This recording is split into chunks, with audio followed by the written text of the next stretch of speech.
ก่อนนั้นเจ้าคิดบ้างหรือเปล่าก่อนที่จะมาเป็นดาวใครเขาส่งเจ้าเข้ามาเฝ้าอุ้มชูจนเจ้าได้เป็นดารามีแสงมีค่าก็ได้เวลาก็เพื่อนคอยดา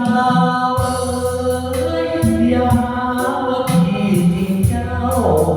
วันใดจะปวดรวดร้าวตัวพี่จะเฝ้าแย้มรอคอยเฝ้ารอสักน้ำตาดาวที่รำย้อยหากแม้ดาวลอยใช่รอยจากฟ้าไป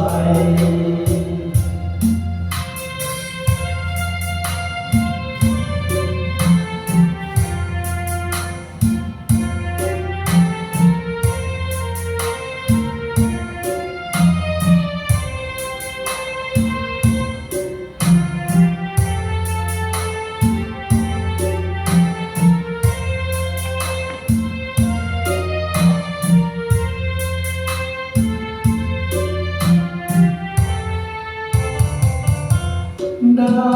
วเอ๋ยอย่าหาว่าพี่ทิ้งเจ้าวันใดจะปวดรวดร้าวตัวพี่จะเฝ้าแย้มคอยเฝ้ารอสักน้ำตาดาวที่ลำย้อยหากแม้ดาวลอยให้ลอยจาก